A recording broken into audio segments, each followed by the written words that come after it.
A bit of a disclaimer here. I think I may have gotten a little confused between chromosomes and chromatids when I was recording the next part of the video.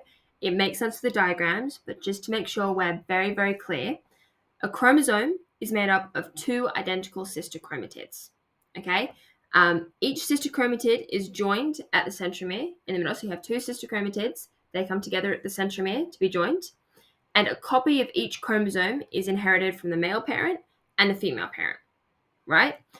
So a chromosome carries genetic material and it occurs throughout the cell's life cycle. One copy of a chromosome outside of meiosis. Okay, so in meiosis, you get two sister chromatids that make up a chromosome, and they will be identical, right? Then they split during meiosis, and then they split during meiosis 2 again, so you get one of each, right? You only end up with one chromatid from each parent in your gametes. But you have in a chromosome two chromatids that come together at a centromere. And in a somatic cell, you'll have a chromatid from each parent. Okay, I just want to make sure we're clear on that. You've got one chromatid, two chromatids come together to make a chromosome. I hope that makes sense. Okay, crossing over. It's a thing that happens, specifically during meiosis, and it's very important. So it's a crucial process that contributes to genetic variation, and we need to know about it for HSC biology. So give me a second. We're going to get up some diagrams, and we're going to talk about what crossing over actually is. Okay, so I know that I normally draw my own diagrams, but to be perfectly honest with you, I wasn't bored, so I went and I wasn't bothered. So I went and found some good ones on the Google. So, as I said, crossing over is the exchange of genetic material between homologous chromosomes during meiosis, which creates new combinations of genes that didn't exist in the parent cells. So, if we're looking at the process of meiosis, which we've got here, where does crossing over actually take place? Let me get a black pen up. Where does crossing over actually take place? It's here during prophase 1. Yeah? It's even helpfully put on the diagram as synapsis for crossing over. Okay? That's when it happens. Because remember, meiosis, we're creating new germline cells. Yeah, we're creating new sex cells. And so to do that, we really want to have not germline cells, my goodness, we're creating new gametes. And to do that, we really want to have genetic variation. But it also means we're doubling the amount of DNA that we have so that there's a complete set of DNA in each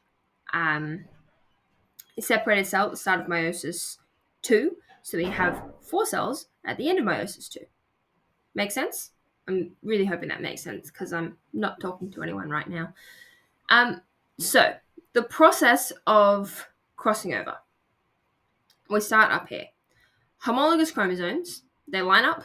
So remember, we talk about homologous chromosomes and sister chromatids.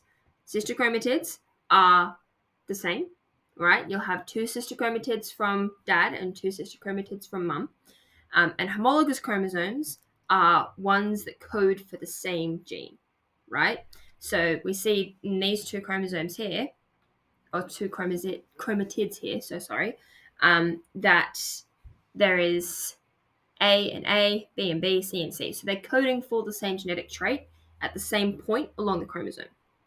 Yeah? So we have homologous chromosomes. They pair up and they align really closely. Yeah? So imagine these 2 here moving in towards each other, right? Then the paired chromosomes form an X-shaped structure. And this bit here is called the chiasma, right? This little bit where they actually attach is called the chiasma. And if you have multiple of these, it's called chiasmata. And they form at places where the chromatids overlap. Yeah? Then they hold hands. It's really sweet, right? You get a chromatid from mum and a chromatid from dad, and they hold hands. And it's so sweet. This is the actual crossing over bit, right? Because we can see how they're literally crossing over. Then we have DNA exchange. So these 2 little bits that are at the end of the crossover swap places. right? They've swapped. And we have new genetic combinations formed. And this process, where they come together, they've swapped, is called recombination. Okay? So we go from having homologous chromosomes at the start to having recombinant chromosomes at the end. Yep.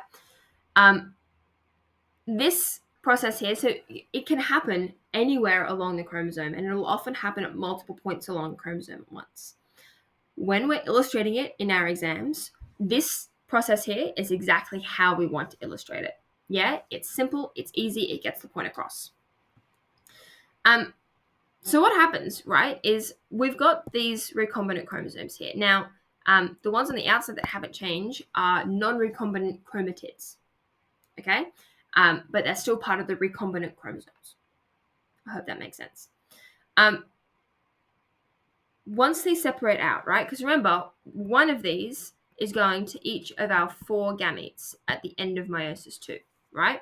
Down here, each one of these gets one of the chromatids, yeah? So what we've gone from is we've gone from having only 2 up here, pen, hello, there we go, from having only 2 genetic combinations to now having 4 down here. And what that does is it creates a lot of genetic variation. It creates unique combinations of genes, which increases the diversity within a population, which enhances the adaptability of a species. Okay? So the random nature of crossing over, and it really is random, right? You don't necessarily know where along, a pair of homologous chromosomes is going to cross over, what's going to swap, how they're going to swap, which specific combination of dominant and recessive genes are going to swap. You don't know what's going to happen. So it's really random. And it creates a lot of possibilities for genetic combinations, right? So the random nature of crossing over combined with an independent assortment of chromosomes leads to a huge number of possible genetic combinations in gametes. That's the main point of crossing over, and that's what you really need to get at in a response. So remember, we're talking about the cause and the effect. Cause is crossing over, describe the process. Effect is genetic variation. Why is that important? Crossing over only occurs in sexual reproduction because it's in gametes, and we only have gametes in sexual reproduction, and it ensures genetic diversity, drives evolution. They are the main points.